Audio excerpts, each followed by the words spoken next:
خواهرای ما درس باید بخونن. من افسوس میکنم خواهرای ما درس نمیخونن. باید خواهرای من در مکاتب دولتی به باز باشن، مکاتب خواهرای ما باز باشن، 72 باز باشن، ما تدریس کنیم. جهان به کجا رسیده؟ هوش مصنوعی رسیدن، ربات‌های مصنوعی رسیدن، اما ما تو نان نداریم. بیخی ما بدبختی جهانی است.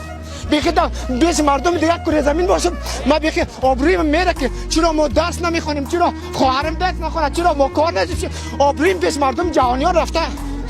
آبرو تنها نیست که با هزاره پشتون تاجیک از ازبک هر کی آبروت که در جهانیان عنوان من امریکایی بگه جای تو کشور تو درس نداره.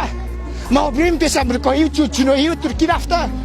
آیا ما که در گبوش و مصنوعی میزنن و گبی که مریخ میرن و گب هند یک مطالعات بسیار بین المللی بود که هند رفتن فضانورد هند در هند رفتن، در فضا رفتن. آیا ما تو هندی شده نمیتونیم؟ آیا ما تو اوکراینی شده نمیتونیم که میلیاردها دلار نفت اوکراین برده روان هستن؟ اما ما تو میشنیم دست نداریم. انگیزه در کس نمانده.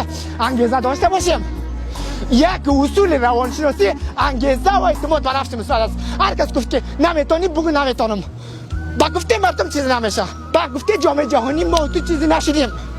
باید گفتای مردم به سازمان‌های بین‌المللی و گفتایی که جامعه جهانی را خواهش کنیم و بخواهیم که ما تو یک رابطه من که کل جهان رابطه متقابل دارم. من که کل جهان دشمنی ندارم. از پاکستانی میخوایم، از امریکایی میخوایم، از هندی میخوایم، از تایلندی میخوایم، از کل مردم جهان میخوایم. باید مطابق معیارهای استانداردهای بین المللی باید وطن ما پیش برم و باید بشه. انشالله که وطن ما تو یک روز ببینیم گل و گلشن باشه، یک روز ببینیم خواهرای ما تو با مقنعه‌های سفید با کتاب‌های در دستشون بره مکتب. من اونا رو زدم. خواهر ما دیگه نگم مکتب نرم. خواهر مقنعه سفید دیگه مکتب برن. تشکر از بیننده شما.